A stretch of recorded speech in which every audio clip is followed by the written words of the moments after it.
Okay, cool. So, oh my goodness. So like first and foremost, thank you so much for coming in and talking to everyone about the taxes and how it's analyzed and everything. They have so many questions for you. I wrote down quite a few of them. We kind of talked about a little bit, but primarily they have questions that I really don't feel like I can answer. So I greatly appreciate your time. I know you are super busy. So if you could possibly just tell everyone who you are, if they don't know already, what you do, how long you've been doing it, just give us a little bit of background. All right, well, I'm Jimmy Cowan. I'm your elected Marion County property appraiser. I've actually been in the office. I just celebrated my 29th year there. Wow. Before I was elected, I'd been there 28 and a half or so. So my term started January 5th. So I've only ever had two jobs. One's been the bowling alley and the other one's property appraiser. So that's... Wow. So, since you are incredibly familiar with taxes and everything, that long of a career in the property appraiser's office, you're basically the person to ask for these questions. I mean, I hope so. Yeah. I'll be kind, no worries. Okay, so let's go ahead and just get to the basic stuff that's taxes for pretty much anywhere. I know in other states and other counties even, it can be a little bit different. Some of the terms are a little bit different. But we have, trim rate and millage rate. Can you explain what those are? Actually, it would be like a trim notice. By Florida law, we have to send out in August a trim notice, so you have an idea what to expect when your tax bill comes in November. The trim notice basically has what last year's value was, what this year's value was, what the tax rate was last year, what this year's is. In the middle column, what you see on your trim notice would be the rollback rate. That rollback rate basically is the rate that would take to get exactly the same amount for the budget from last year. Your new proposed rate is in the third column. Your old rate is in the first column from the year before. It also lists all your exemptions, everything at the bottom that may apply to that property, whether it has agricultural classification, homestead, save our homes, 10% cap, or anything that might be on there. Okay, well, we're definitely going to get into homesteading and the exemptions, because that seems to throw everybody when they're from other states. They have no clue what that is, and try and get me to explain it. I'm like, okay, I'm going to get a professional. I don't know. So let's go back to the different millage rates that you have for different areas and neighborhoods. Those can be different rates depending on the areas. Why is that? Well, basically what it is, if you go by, instead of getting too deep into the waters in this, but there's different areas that you could actually, like south of the or one side of the Withlacoochee, other side of the Withlacoochee, there's two different water managements depending on where you're at. Swift Mud, Southwest Water Management, or Withlacoochee have different rates. Depending on where you're at, there may be some rates for EMS or other things in there. The school rate across the board on all of them are the same. Okay. But if you live in the city, generally that millage is a little bit higher.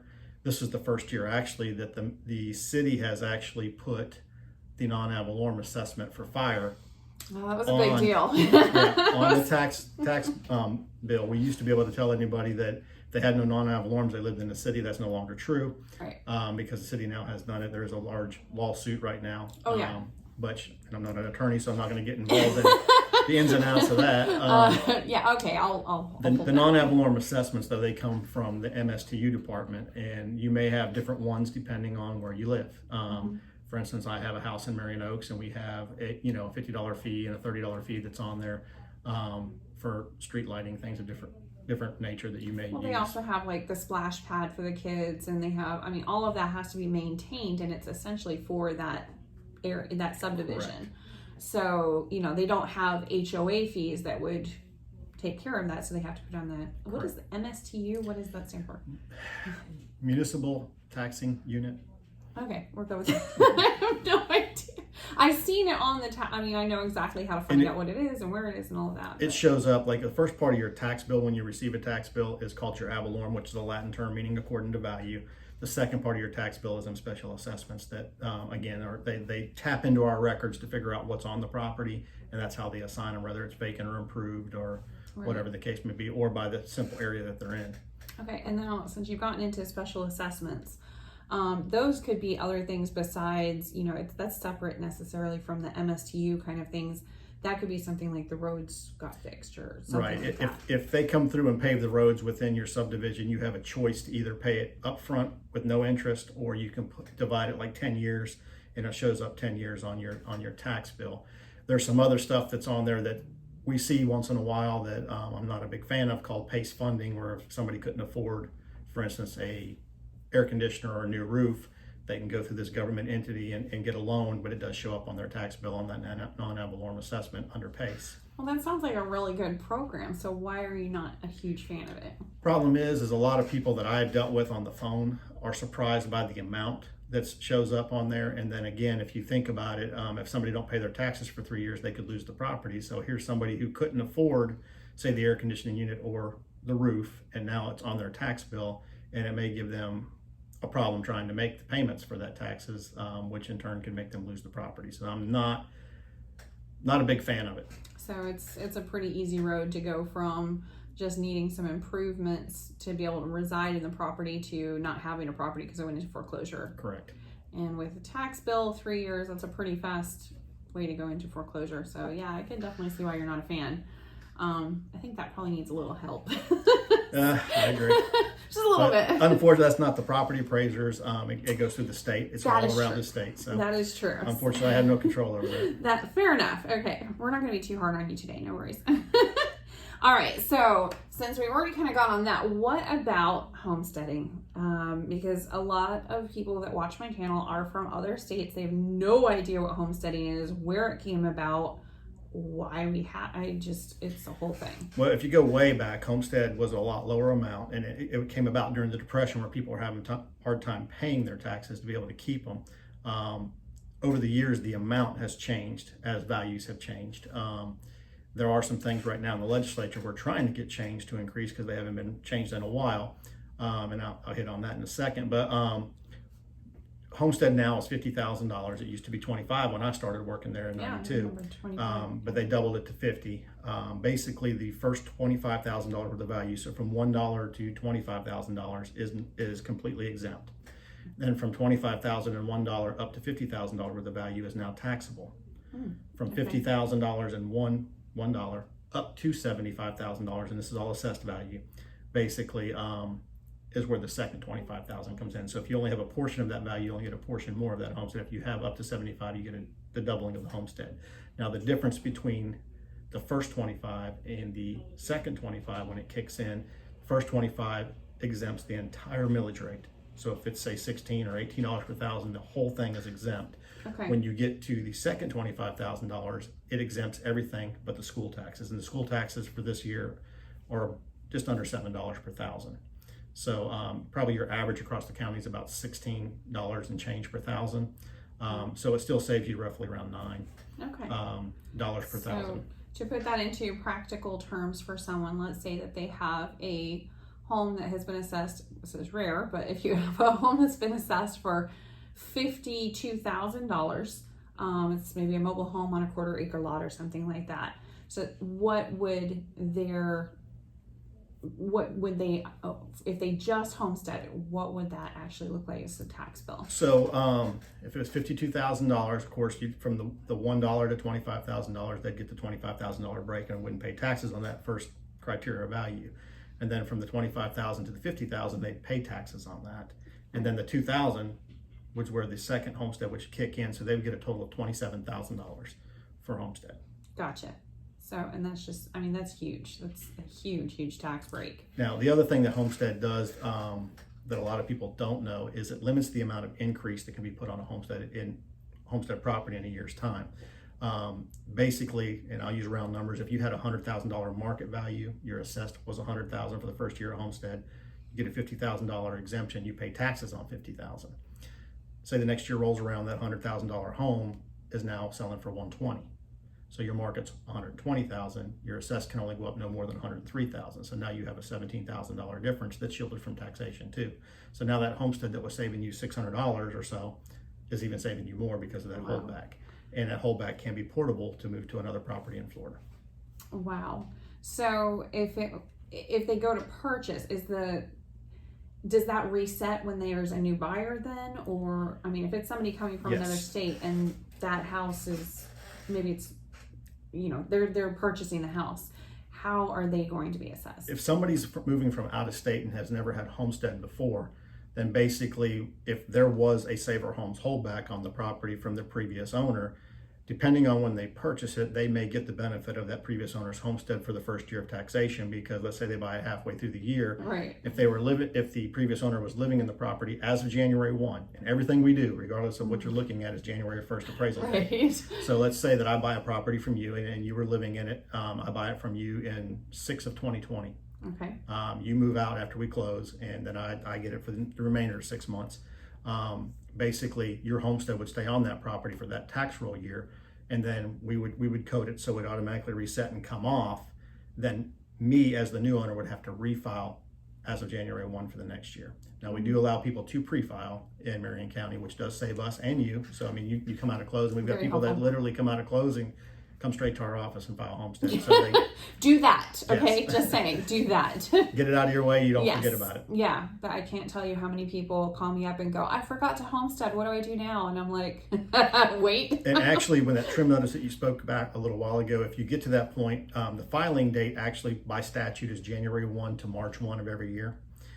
We do take it after that. Once you get your trim notice, you actually have 25 days that you can actually late file for your homestead. That's a good thing to know. So That's a really good thing to know. and that in itself has caused some problems that we're starting to see now with portability. And it was something that I brought up at both property appraisers associations. Let's say that I get that trim notice. I just bought that property from you, and my tax bill says it's going to be $1,000, and it's based on your homestead and your holdback on the property. And then you move somewhere else, but didn't notify us that you'd moved out of that property. You still owned it, but you had bought another property, and say, hey, I was living in this other property as of January 1. Well, now I have to get an amended tax bill basically with all that stuff off, which means my taxes would go up basically on it. And it's a case where it was your old homestead, not mine. I can't even file a value petition on it or an exemption petition on it because it wasn't mine. What a mess. So it's become a problem.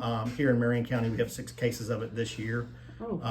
I talked to the Honorable Property Appraiser Dorothy Jacks from Palm Beach County. They have much more parcels than we do, and they've got 45 cases right now as we speak. So it's starting to happen where it's an issue, and it's hard to pull the rug out from under a new owner, but Right. unfortunately statutes make you do it. So what would be your advice to those new owners?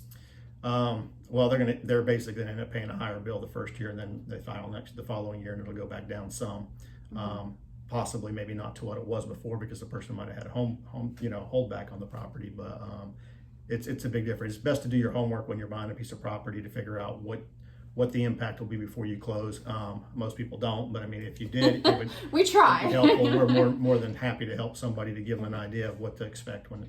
So you think, call in before they, close on the property while they're still in their due diligence period. Yeah, I would. I mean, if it was me, because I know the trade, I would definitely look into it. I mean, a lot of people don't, though. I mean, they've got so much on their mind about moving and getting stuff done. It's tough, but Yeah, it is. But I mean, there is that time period where they're, we call it the inspection period or the due diligence period, where you can find out all of that information, any repairs or anything like that, and make those decisions, and then decide whether or not you're going to keep the property under contract and go ahead and close on it, or if you're just going to say, that I found out some interesting information about the taxes, I'm going to go ahead and walk.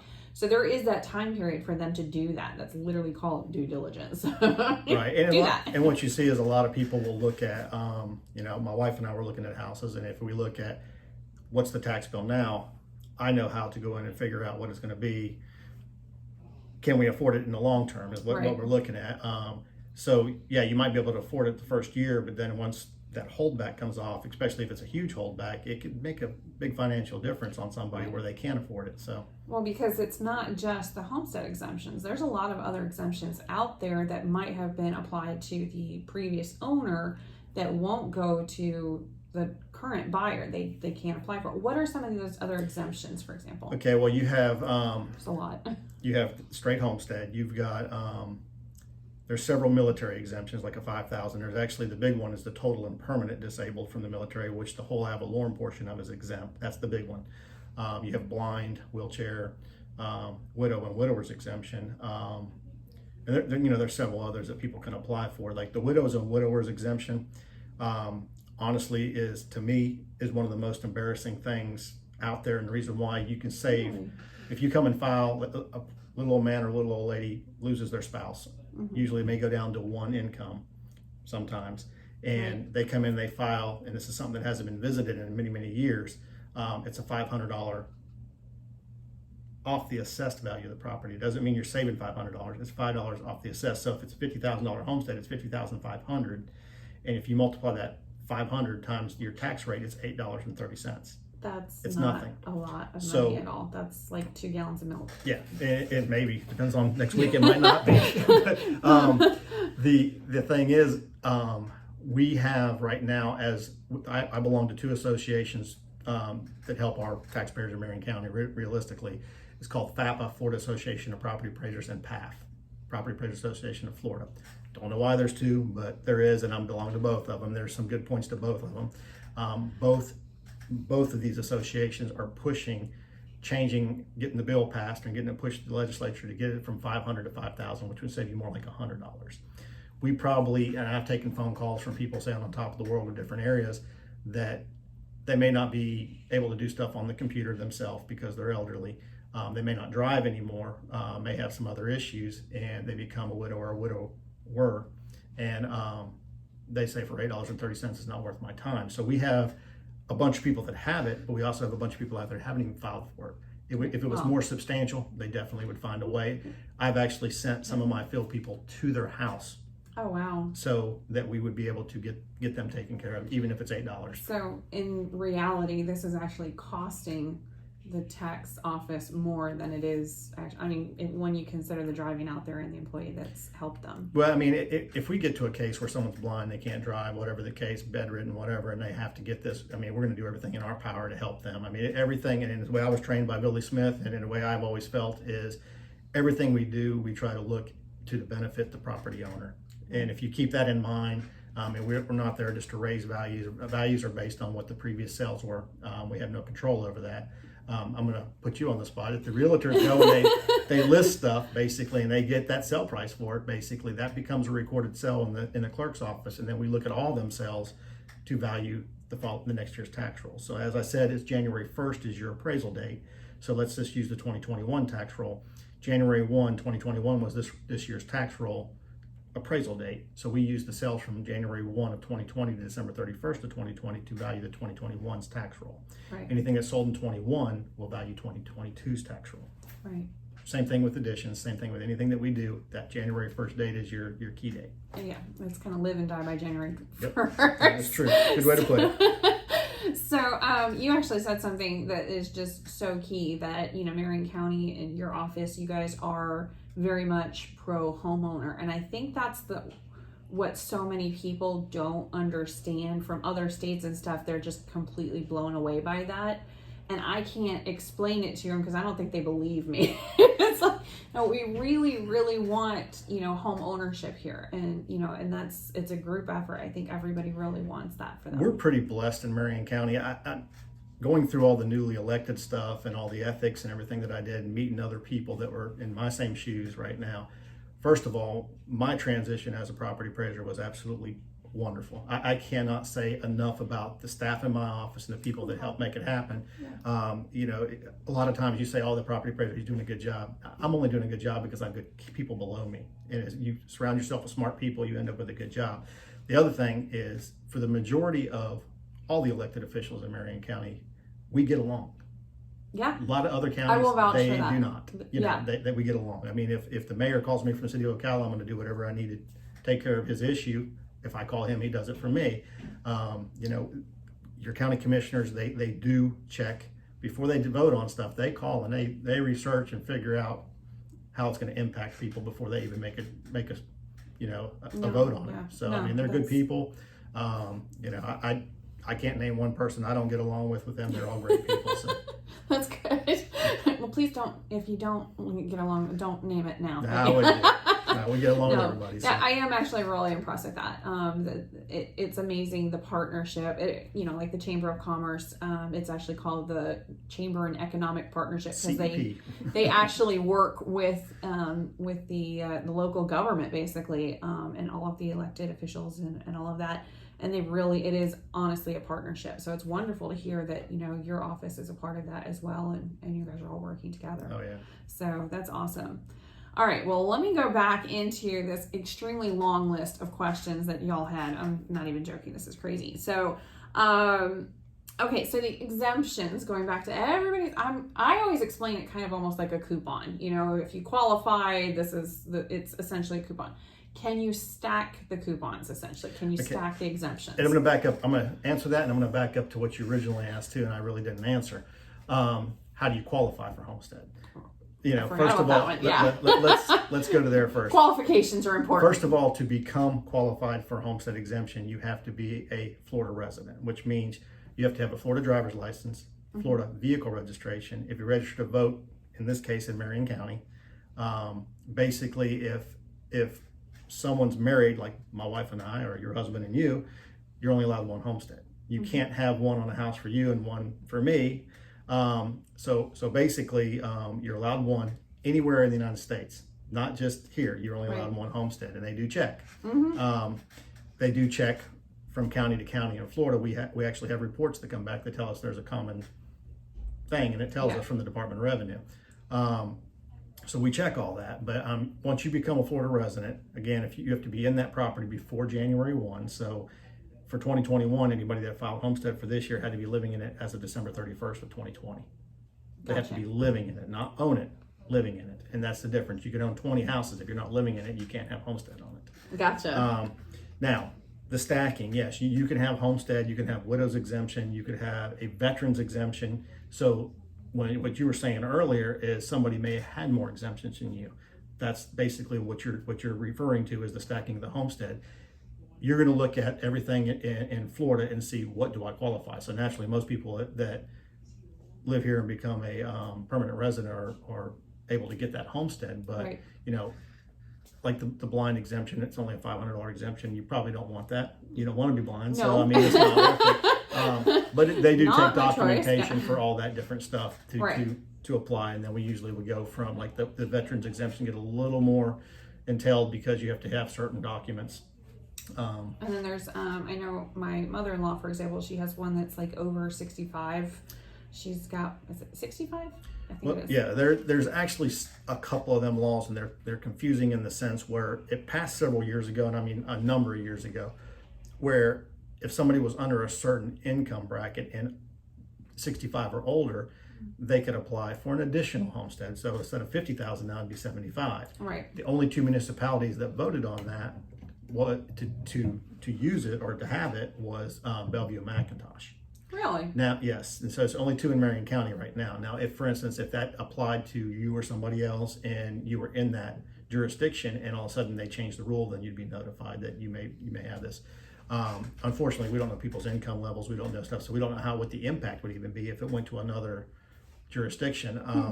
Now, there's one that they just passed, basically, that you have to be over 65, under a certain income bracket, but living in the home 25 years or more. That's interesting. So somebody has stayed put for that many years in that same home, not a resident of Marion County for 25 years in the same home. House. Okay. Yeah. Well, I mean, I could kind of see that. There's actually quite a few people I know that would qualify for that. And believe it or not, I mean, they may qualify on two parts, maybe not the third. So I mean, there's different things. There's another thing that passed several years ago that you could have the homestead, and if you had a separate living quarters for, let's use you as an example, and if you're married, you and your husbands, we'll use that right there. First of all, your parents or your grandparents or your husband's parents or grandparents, called granny flat. Oh, okay. You can get up to another 20% exemption after that homestead for this granny flat if it was built after a certain time for that specific purpose. Now, to me, that's something in the law that probably needs to be looked at or tweaked, because most people that end up with a sick mom, dad, grandparent are in immediate need for that right now. So you can't Right. just go and buy a home with a mother-in-law's quarters on it, or a property with 2 buildings on it, Right. and get this exemption, because it has to be built for that purpose after a certain time. Some people don't have time to build. Right. So they're already limiting you to, say, your parents and grandparents, or your husband's parents and grandparents. Right. But they're also limiting you on which property you can do it on, because the time that you build. Now think about now with the way construction is right now, where it's taking 2 or 3 months for a building permit for a new home, and then you're trying to get all the materials in. It's sometimes it's taking a year or more to build a home. You know, if somebody's really sick, you don't have time for that. Right. So it's made it tough. It's actually kind of interesting that you were telling me. I had no idea of any of that, and we are actually looking. I'm not going to say my mother-in-law's age because she'll kill me, but she is, getting older, and we've discussed it, and we've decided to do what they call multi-generational housing. So it's essentially a granny flat, a mother-in-law suite, whatever you want to call it. And we're actually, we're considering buying a property with 2 houses on it, but because of her needs and everything, we'd like to have her right there. So, but still have her independence and everything. So again, we're actually looking to build a house with that mother-in-law suite on it. And there's a lot of homes, like DR Horton, for example, they actually build. Model. Yes, that is actually that's actually their model home, is a multi-generational housing is basically what they have. And it has its own little suite on it. That's part of the actual floor plan. That's part of their model home. So that is extremely common right now. And we are in the plans process, that very thing with us too. Okay, so you're we're right there. We're there. We're drawn. We got the plans drawn. We don't want to wait until something happens and then we're in a pickle. We want to go ahead and say at this point and at this age and at this stage of life, we should go ahead and do this and just kind of be prepared for anything that might happen. And hopefully nothing will happen. Hopefully we don't have that issue, but to be prepared. Well, I mean, I never liked the way that law was written up before this. And then in February of last year, my mother had a stroke. I'm the one that found her. So basically that's why we're drawing the plans up. And I told her we're selling our house, and this is the way. I'm not going through that again. It was the scariest moment of my life. So I just got chills. I can't even imagine. So basically that's where we're at, and that's what we're doing. And when we get off here, I'll show you my plans. Oh, cool. Okay, that's cool, because we're it's really cool, some of the stuff that they've got for those. But yeah, that was one of the issues that we had with the DR Horton, because we're just going to go down this rabbit hole. But they didn't have any kind of stove or anything or oven for that mother-in-law suite. And my mother-in-law loves to bake, so she's like, we went and looked through the house, and she's like, this is great, but we would have to have adjusted it, which I can understand why it's not built in or whatever, because sometimes you have issues with like Alzheimer's or dementia or something like that, so you don't necessarily want to have an oven there. But in our case, we don't have those issues, so we are actually looking. It wasn't quite right for us without some tweaking. We're like, we're going to build a house. We're going to get what we want. So yeah, I'm very interested in those plans. I have it in my truck, actually. Oh, cool. Okay. Everybody else is like, can I see? Okay, so going back. So how do you actually apply for the homestead exemptions, and do you have to reapply each year? Good question. Actually, when I first started working there in 1992, you literally had to come in the office, or somebody would be in the field and say, hey, your property is sold. And our field people, we've all cross-trained our field people. When I was a director of the field department, to cross-train them to take homestead applications, because you might have that situation out there where they can't come in. I really don't push the field people to go out there, because they're getting confidential information like social security numbers, stuff like that nature. But if somebody's in a pickle, we will go help them. But back then you could only come into the office and do it. Right. Now you can do it online.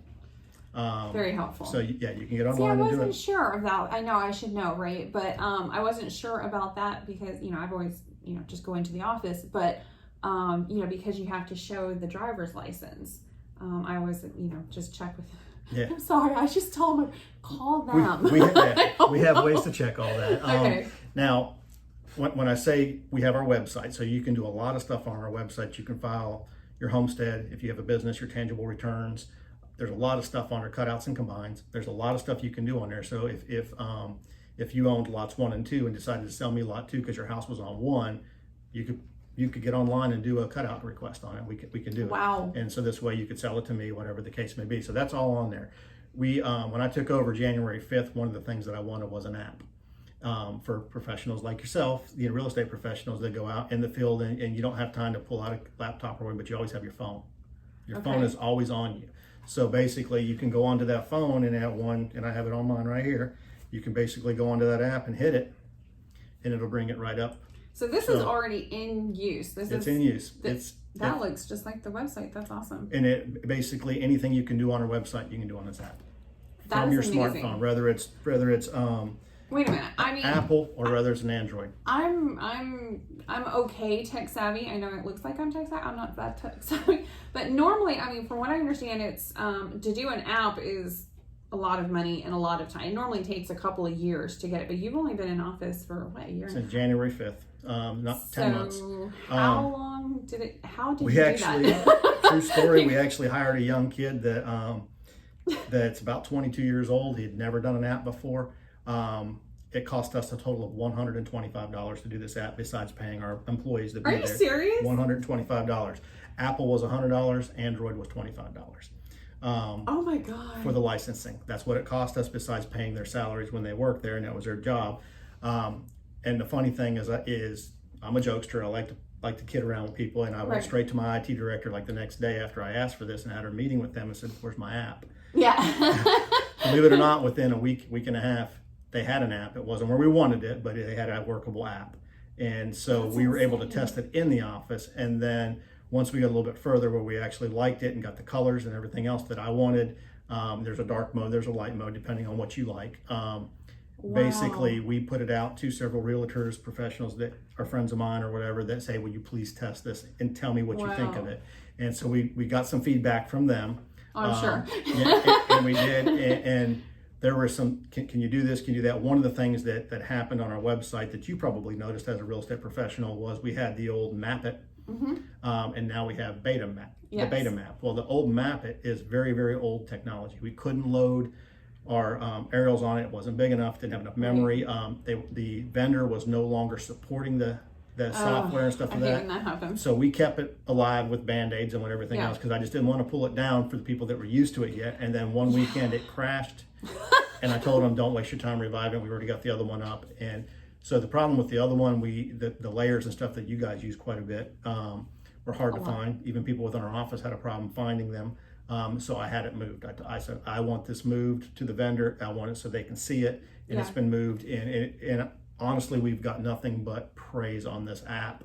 And the problem is somebody puts something in their favorites and they save it. And if we make a change, you don't get that change because it's in your favorites. So this right here will hit our website and bring the live data to you, and it's good. So that's amazing. It must be, I mean, you must feel some pride to have created something that's going to be going in for years. I'm not tax savvy, so I didn't create it, so I won't take okay, well, but I wanted it was my vision, and these there you like go. I said, You made it happen. We'll go with that. I've that. got some good employees, and they made it happen. And for somebody to be 22 years old and be able to do this app, I was just astounded how great it came out. That is amazing, really. So I absolutely promise you, all of my agents are going to be using it like crazy. So I hope so. Yeah, that's awesome. I can't believe you got it that quickly. That's just unheard of, honestly. So, all right. So going back to these questions, some of them I know they're a little bit silly, but people really do ask me these questions. So I wrote them down.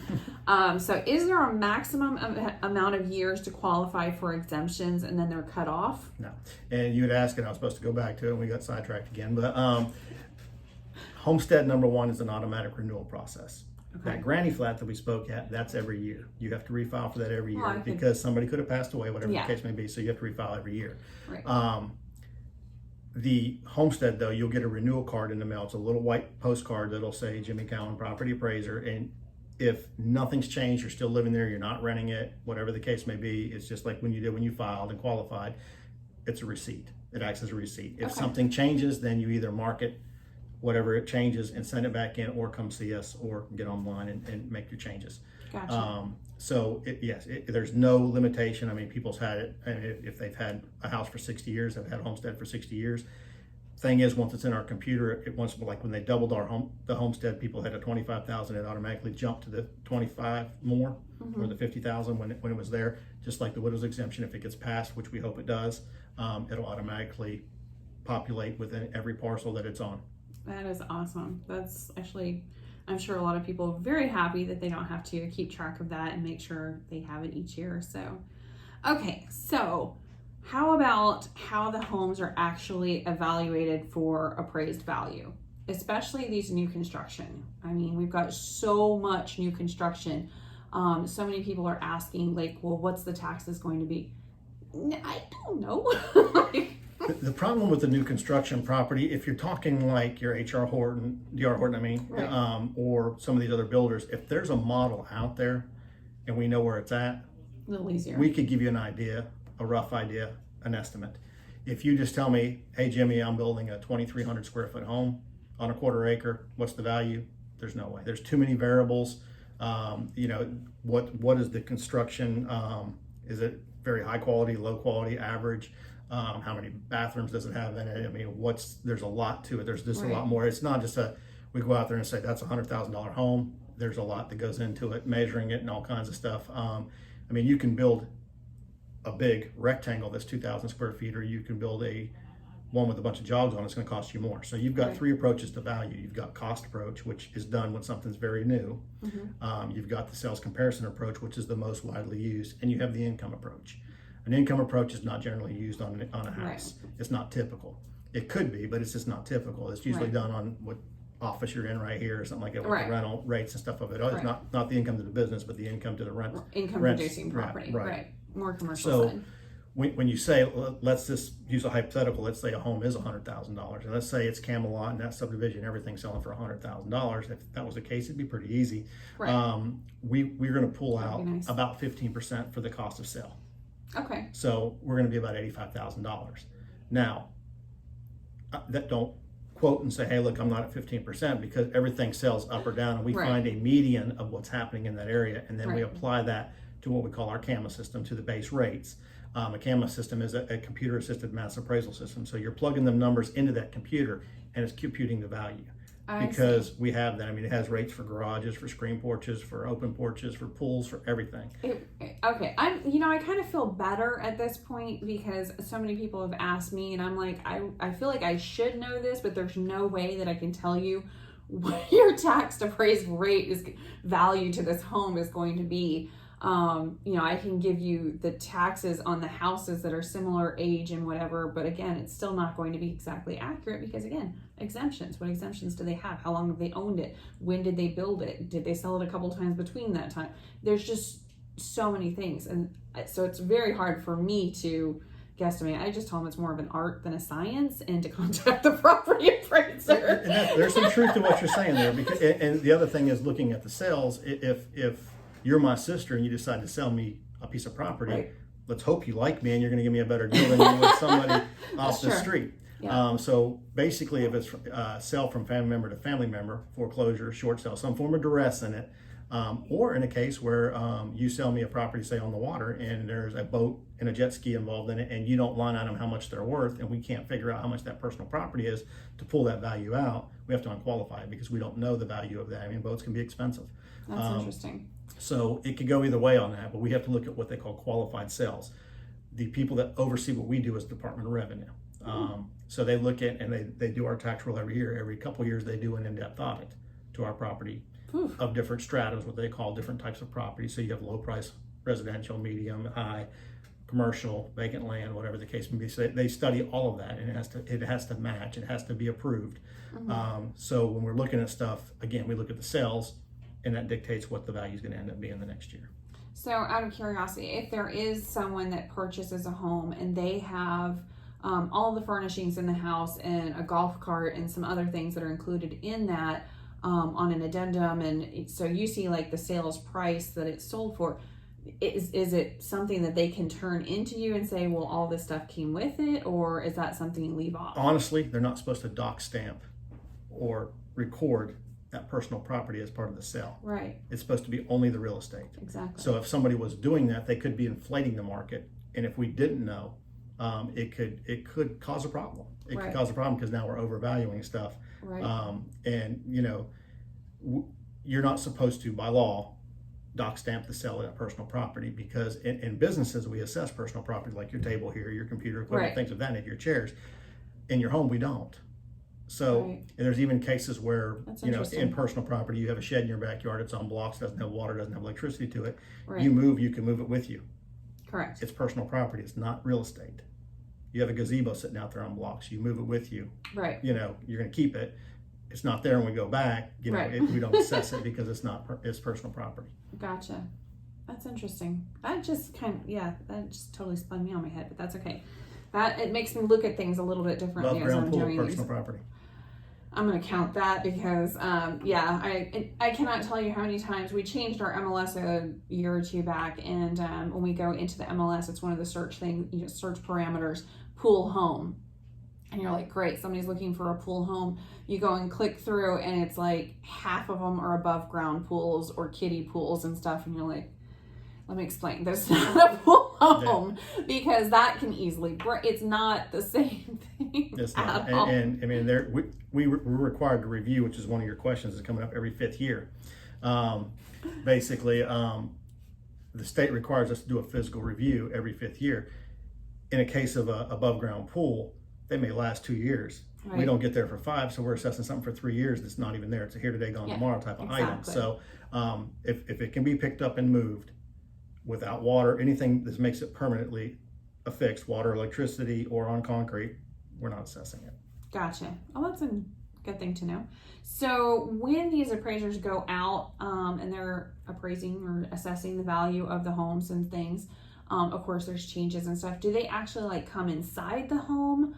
Do they need to look and see the bedrooms, the bathrooms, and all of that? No, what we'll do is we'll first come to your door, we'll knock on the door, we'll identify who we are. We'll hand you a business card, and I will tell you, I'm James Cowan, I'm from the Marion County Property Appraiser's Office. I'm here for such and such. Could be review, could be permits, whatever the case may be.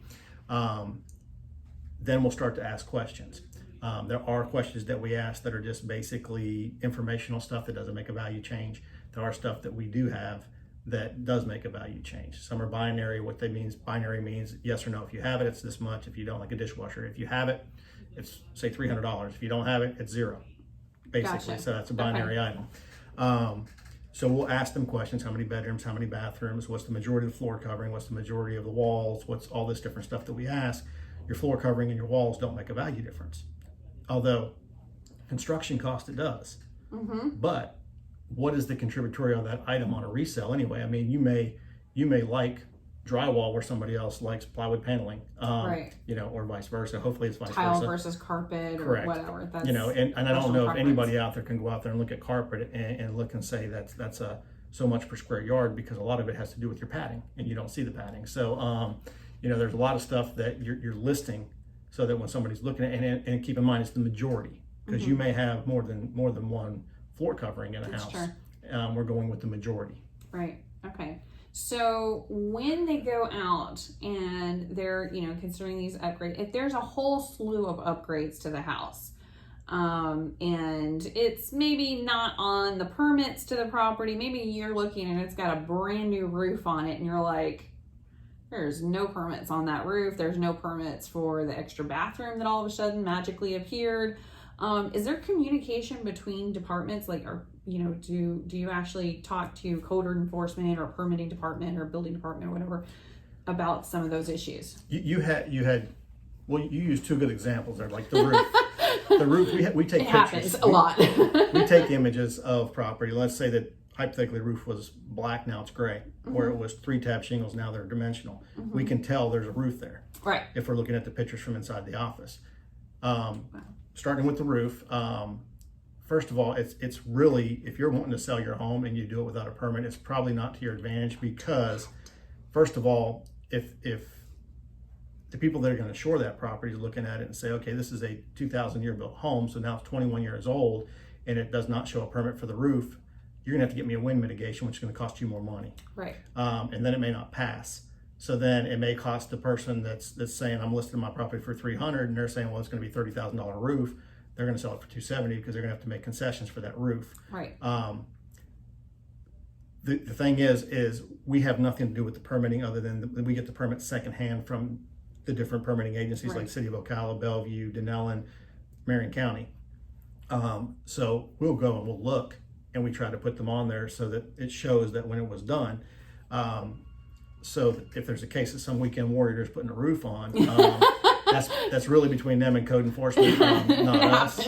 Now the bathrooms may be a little harder because let's say I come to your house and you aren't home, we leave a card, but we review the property. We estimate that it had 2 bedrooms, basically 3 bedrooms, 2 baths, and come to find out when we come to talk to you next time, it's always had 3 bedrooms and 3 baths. Right. And we don't know because we had to estimate it last time somebody wasn't there. We don't get a copy of the plans to the property unless it's some intricate home that we go and we ask for them. And then you have issues even if you get that. What's our access to that property when we get there? I mean, if there's dogs, our people ain't going in the backyard or whatever the case may be. Because I used to hold the record for getting bit the most times, and not a record you want. Have you really? Yes, yes. And every time the elders tell me, you don't bite, and he bit me. Okay, well, so most people train their dogs to bite the tax collector. So I'm the property appraiser. You don't see anything in the Bible bad about the property appraiser. You do see it about the tax collectors. So. This is true. Y'all don't go out there and get you some Rottweilers. Okay, it ain't gonna help. They use aerials now. So, are you guys using the aerial footage a lot more then? Yes. And I'll use when I started. When I started, we had, and you're being a real estate professional, you understand the scales of maps.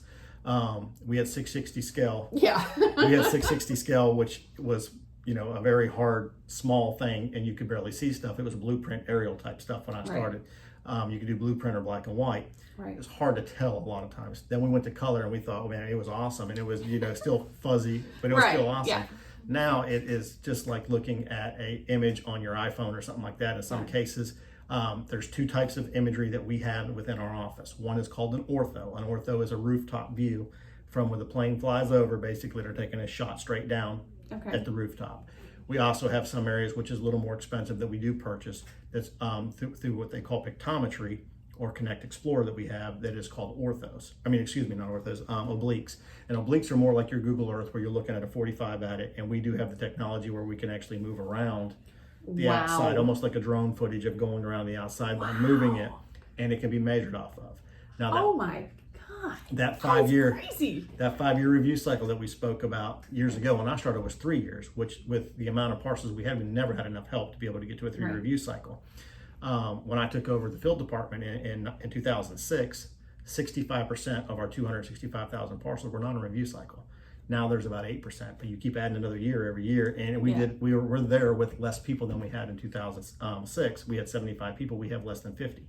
Wow. So technology's helped us a bunch. Well, part of that technology is with the oblique imagery where we can actually do a desktop review. Use your retirement communities that they're generally going to pull permit. We've generally measured them 100 times, over the years. We can actually use that imagery and measure real quick and see if what we have is correct. And we can actually look and see if that screen porch is turned into a closed porch or whatever the case may be. Right. So there is part of the statute now where they've added that in where it applies, you can use aerial photography. That's really amazing. I mean, honestly, it's probably going to save so much time and gas and, the wear and tear on the cars and all of that stuff. A lot of money is saved from doing that. Plus, it probably allows you a lot more access. Like, if they've got a gate or something and it's locked, you've just wasted your drive. In Marion County, it's a huge county. I mean, it is not like a little area. When I talk about driving, you're going to be driving for over an hour and you're still in the county. Right. And that's like with no traffic. Yeah, it's pretty big. So, yeah. It's one of the bigger counties. I mean, as far as land mass, it's one of the bigger counties. We have about 273,000 parcels now of real estate and about 20,000 of tangible. So it's a pretty good sized county. I mean, a lot of the counties that we deal with in the FAP or the PAF conferences we go to, some of them only have 25,000 or 13,000 parcels. Some have 800,000. Palm Beach is 800,000. Maricopa, Arizona, over 1 million parcels. So, their staff is huge to be able to do that. Would have to be. They're spending a bunch of money on aerial photography and different different software to be able to keep up with the demand of what they have to do. You'd have to. Absolutely have to. And in Marion County, our CAMA system, which is a major expense for any office, was written in-house, just like our app was written in-house. So Are you serious? over the years, we have a guy at our office, he's one of our assistant property appraisers now that actually wrote it, under Billy Smith, the old property appraiser, or the retired property appraiser. I ain't calling him the old Billy. But basically, he went into him and said, look, I want this written, and we did. It was painful at first, just like if we bought one, because you have to do the transition. But anytime we needed something, we could get it written in-house, and it was pretty quick. We got it done, and now it's evolved to be a very, very good thing, and it saved the county millions and millions, like way over $10 million. Wow, that is absolutely amazing. Amazing that you guys have the forethought to do that, because normally with government offices, which I'm sure it's y'all get the last of the. And you're talking about the crumbs with budgeting. I mean, one of the things about our office, historically, I've been there since Rudy Muckenfuss was the property appraiser, then Billy Smith, and now we have never spent a lot of money on a bunch of stuff. We have been very lean and try to do more with less. I mean, we haven't raised our budget. I didn't raise our budget a lot. I worked under Billy, so the foundation's been built. Right. So a lot of people ask me, what are you going to do different when you get in there? I'm going to use technology when I can, because it always changes. It always changes. But, but to raise the tax bill because I want this and want that, it's just not. Yeah.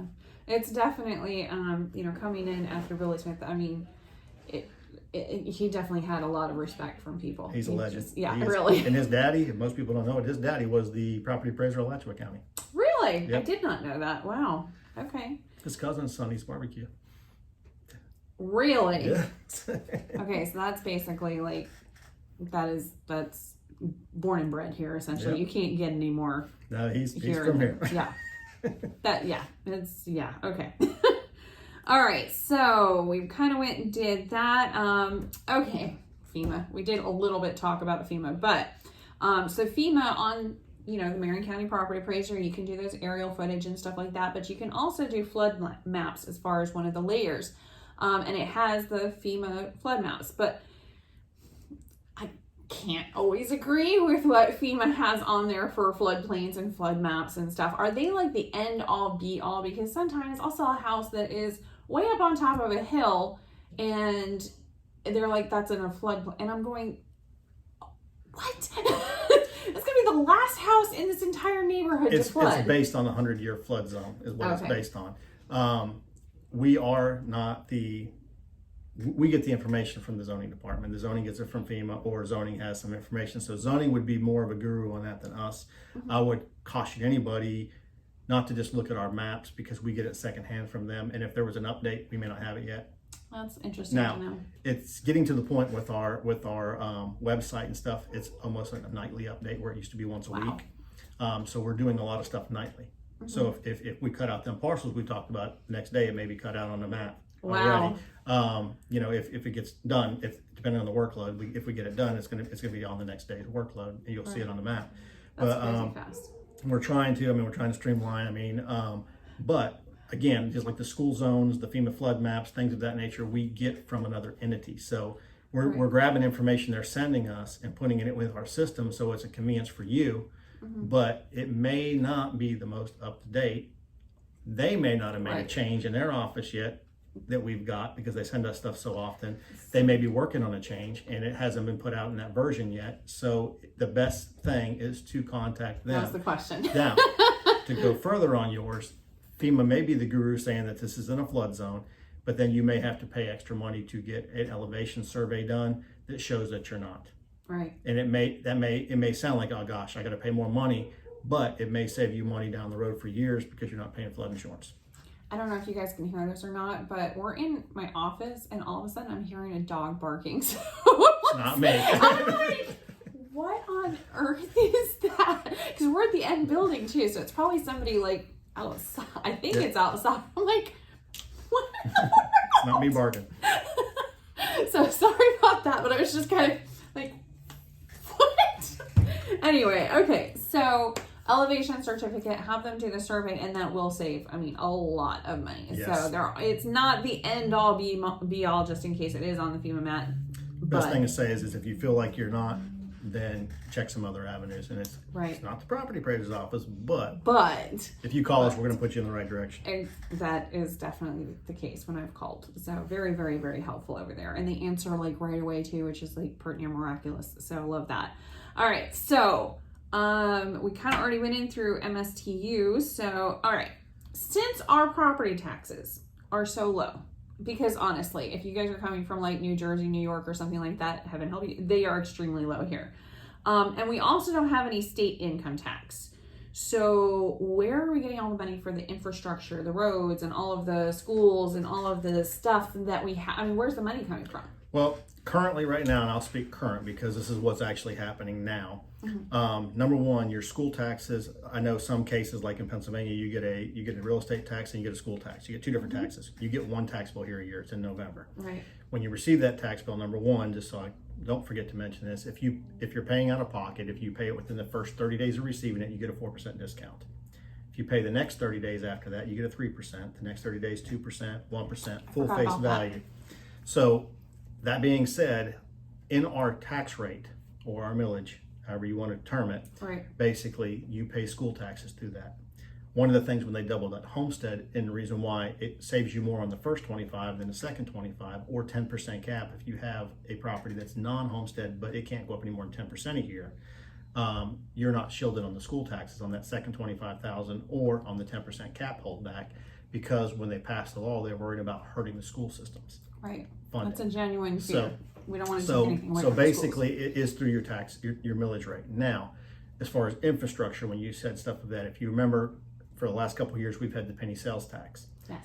The penny sales tax, basically, what that does is it helps for infrastructure like roads, things of that nature, and it actually helps for buying like police vehicles, emergency vehicles for fire department and EMS and all that. But I want you to think about that for a second, because number one, we're not having to raise our tax rate more, because that would come out of the general fund part of it, which is about $3 and something cents per thousand. Use about $3.50 roughly, give or take. Instead of having to raise that, which the county commissioners didn't have to do this year because of that, is coming from that penny sales tax. So if you think about the penny sales tax, anybody that drives through Marion County and stops and buys something, even if they're not a resident, are putting money into that coffer, basically. So we're getting it from anybody who comes through Marion County, maybe not just residents. So our residents are benefiting because it's not going to have to raise their tax rate more because of that penny sales tax. So I know most people that when they're voting for stuff saying, I'm not going to vote for anything that's going to raise. When you think of it that way, it's taking some of the burden off the local people, because people that are passing through, and we get people that come through every day. We got I-75, 301, 441, really 27. Yeah. We get a lot of people that come through Marion County. And, we've got people with the World Equestrian stuff, people coming visiting. Whatever they do and spend here, any sales tax goes to help that. Right. So essentially, y'all are helping to pay our taxes, basically. So Yeah. I don't mind. I don't mind at all. So, and to going back to that penny sales tax, I know it had expired, and we actually all, voted to renew that penny sales tax. So I don't even think anybody had any issues with it. Not that I know of anyway. But it actually, because it paid for the equipment for, our emergency services, that allowed them then to hire more people and have more money for, their staff and so forth. So we actually, even though it wasn't necessarily for, a pay raise or whatever, they were able to do that. And we were facing an issue with, that's going into a whole nother tangent, but we were at a couple of years ago facing an issue with our emergency services employees, such as our firefighters and so forth. We weren't paying them as high as other counties. So we were getting the really new, inexperienced people, and then they were going off to other counties. Or it became a training ground. We became a training ground. And or their vehicles were breaking down because we couldn't replace them. So not good. They have done a great job on funding that and getting it done, which I think is a great thing. Yeah.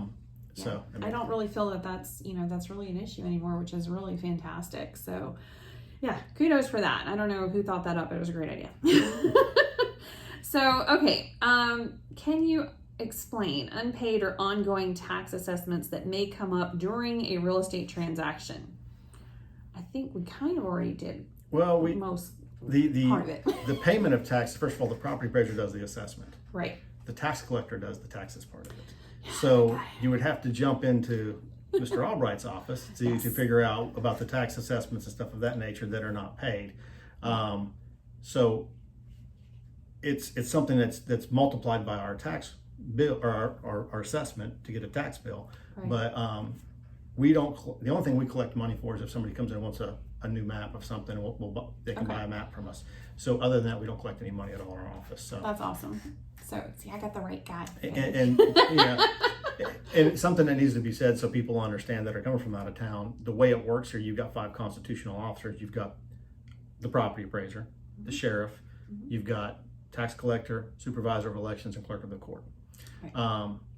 The tax collector collects the taxes. He really don't have any say on how much the taxes are going to be. He collects the taxes. Right. So you got your value that comes from the property appraiser's office based on the previous year's sales.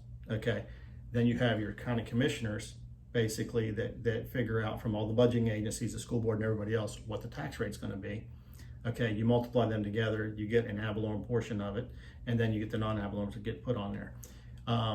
First of all, our budget doesn't get approved by the county commissioners, because if the county commissioners say, yeah, raise it lower or whatever too, or get the values higher or lower, it would be considered a conflict of interest. Just like people in our office cannot have a real estate license or a fee appraisal license active in Marion County, because it could be a conflict of interest because they're valuing for mass appraisal for tax purposes. Right. So basically, that's interesting. Taking all the conflict of interest out there, our budget's approved by the Department of Revenue. It's not approved by the county. The tax collector is really technically approved by the Department of Revenue. That's I did not know that. Yeah, and so somebody couldn't put pressure on you to raise this or raise that or whatever. Right. They have no control over it. Right. It goes through the Department of Revenue. Okay. All right. So, what is the property appraiser's office looking to do in the future? We've talked about some of the changes that have been made recently, the new mapping system, and of course the app, which is phenomenal. So, what are you looking to do next year and going forward? Well, looking and having to do, and this is probably not just our office, but I just attended a conference for International Association of Assessing Officers, which is worldwide, not just That's awesome. Not just Florida, not just United States, but Philippines, everywhere. Wow. The IAAO, which is the International Association of Assessing Officers I just spoke of, did a survey of all people within our profession, and I'm sure it's other professions too, but within this profession, it was some number like 63.7% or 4% or something like that will be retired within the next 3 to 5 years. So we have to try to train the newer people to get to where they were. And where we're at right now in our office, we've had about 14 people that's had many, many years in our office retire in the last 2 years. I've noticed So that. when you have all that institutional knowledge, that's kind of like common sense. It's acquired. You just can't teach common sense. It's got to be acquired. Right. You can teach math, you can teach reading, but it's got to be acquired. So years and years and years of actually going through a cycle, the tax roll cycle each year, and learning it. So if we put somebody in a new position, it may take 2 or 3 years for them to be able to touch and retouch on that same item that they were dealing with in January or February or March, because we have tax roll cycle stuff that we deal with, and it's got to be done by a certain time by statute.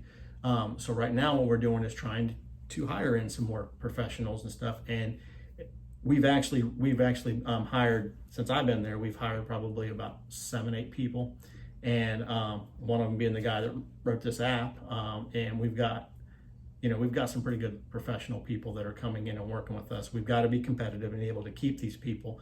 Of course, you used to always be able to say, well, we have benefits, we have this, but the outside people have benefits. If you have a pulse right now in Marion County, they'll put you to work. They'll just nothing, just here's an apron. So yeah, as a small business owner myself, it is extremely difficult hiring somebody because they have so many different options available to them.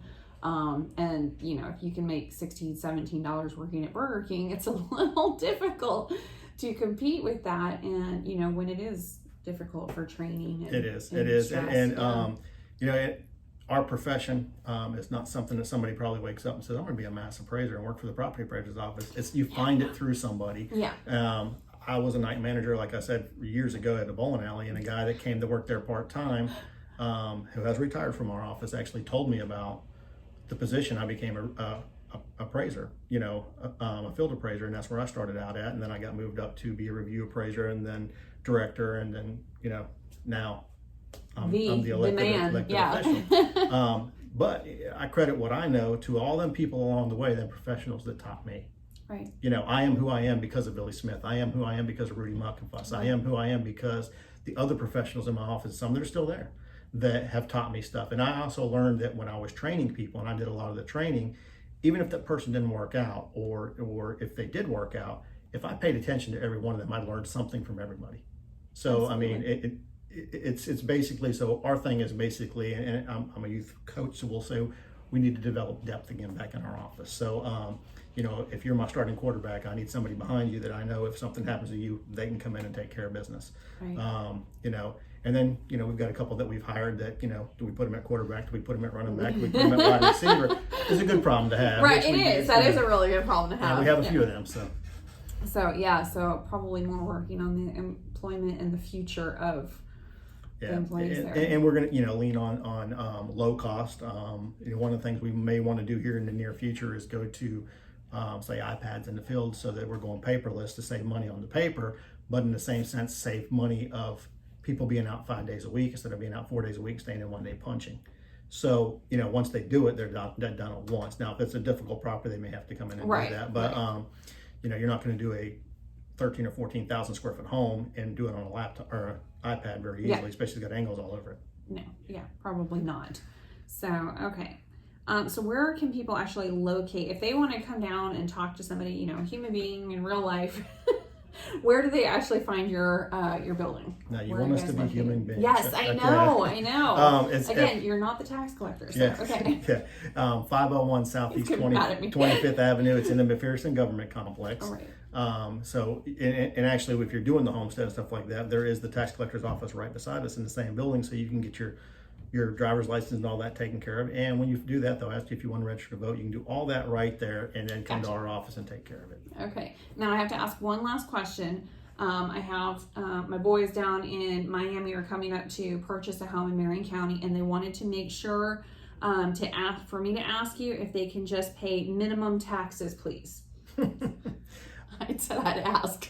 Minimum taxes. Minimum taxes. Like I said, I have no control over that tax bill, and when they pay, they're talking tax collector, not talking property appraiser. But you know, use their coupons. There's no coupons. The exemptions. Now, but I do know from working there so many years about paying taxes that a lot of people don't know is if people are paying cash for a property and they're going to pay the taxes out of their pocket, or their mortgage allows them to pay it out of their pocket, you can sign up for quarterly payments. Oh, that's interesting. And the way the quarterly payments works, they'll base it off the previous year. Let's just say that it was $2,000 a year before. So each one would be $500. Well, let's say that $2,000 tax bill goes to $2,200. They're going to go 500, 500, 500, and you're going to pay 700 on the last quarter. If it goes down, let's say it went down to 1,800, 500, 500, 500, and you're going to pay 300 in the last quarter. So you can do it quarterly. Within that quarterly is the 4% discount in it too. So very cool. So definitely pay your taxes early if possible. You have to sign up for that though, so that you can get those discounts. So definitely contact them for that. And if you need the property appraiser's website, I will be more than happy to share that with you, since I'm on it daily, multiple times daily, actually. So really happy about that app, not gonna lie. All right, well, thank you so much for coming in. It's been my pleasure. I mean, anytime we can help anybody in Marion County that's coming in, I mean, we want people, we try to do everything in our power to send out new owner letters, to do whatever. When somebody's buying it, you may qualify for this exemption, please check into it. But awesome. Unfortunately, there's forwarding of stuff, they don't get it, there's things of that nature.